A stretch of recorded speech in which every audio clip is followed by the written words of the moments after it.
Bienvenido al canal de la Academia Psicosomática, la psicología de la sanación cuerpo-mente. Un trauma es un trauma, sin importar lo que lo causó.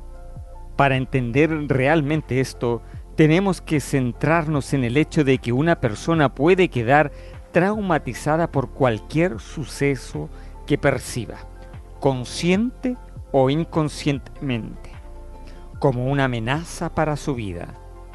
Esta percepción se basa en la edad de la persona, en su experiencia, en su temperamento. Por ejemplo, los ruidos fuertes, repentinos como el trueno, gritos de los adultos pueden traumatizar a los niños pequeños. Por supuesto, el trueno y los gritos raras veces constituyen una amenaza real para la vida, pero cuando se trata de un niño, el trauma es otra cosa. Las causas del trauma pueden dividirse en dos categorías principales: las evidentes y las menos evidentes. Entre las causas evidentes del trauma se incluye la guerra, el abuso infantil severo, sea físico, emocional o sexual, el descuido, la traición, el abandono durante la infancia, la experiencia de contemplar violencia, la violación, las lesiones y las enfermedades catastróficas.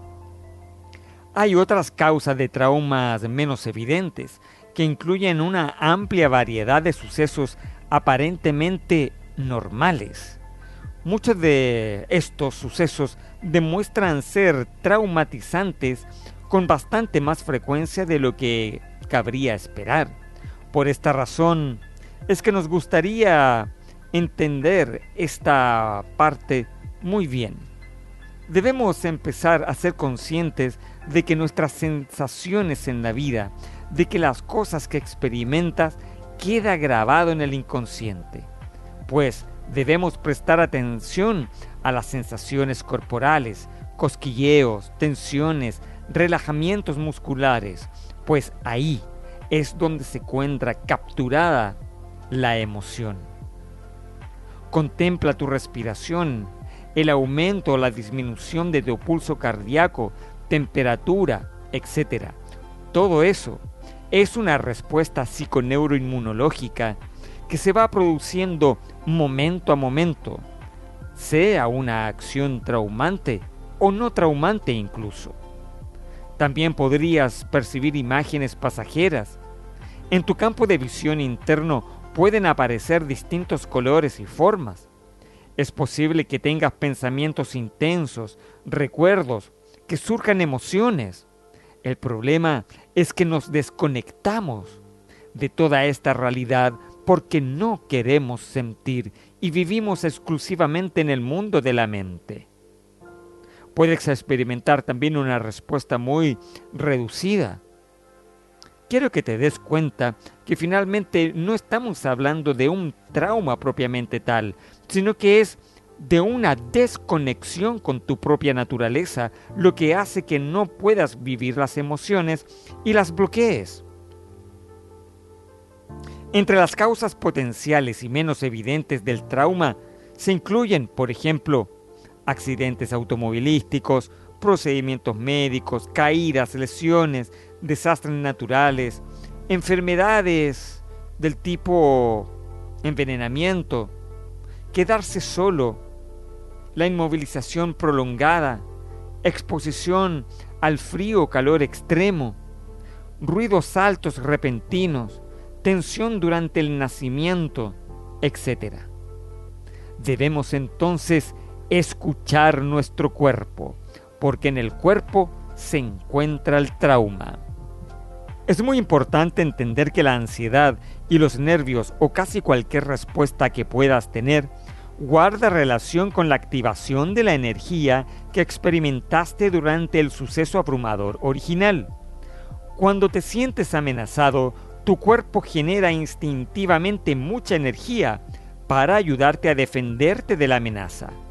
Esta es la energía con la que trabajamos en la sanación del trauma de forma terapéutica. de modo que tenemos que ser conscientes de ella. Por lo tanto, sería importante que nos enfoquemos en el tipo de síntomas que el trauma no resuelto puede producir y a menudo produce. Cuando nuestros cuerpos se sienten incómodos, nos envían mensajes. El propósito de dichos mensajes es informarnos de que algo dentro de nosotros no está bien y exige nuestra atención. Si no respondemos a estos mensajes, con el tiempo evolucionan para producir los síntomas del trauma. También es importante indicar que no todos estos síntomas están causados exclusivamente por el trauma y que no todos los que muestran uno o más de estos síntomas están traumatizados.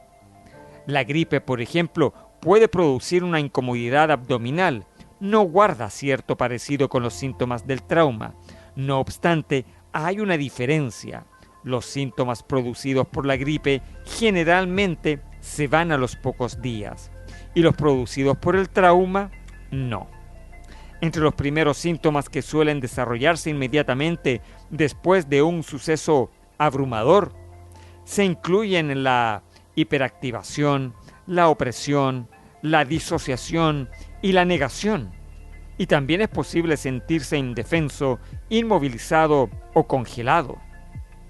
Tenemos entre ellos la hiperactivación, que puede tomar la forma de síntomas físicos, aumento del pulso cardíaco, sudor, frío, etc.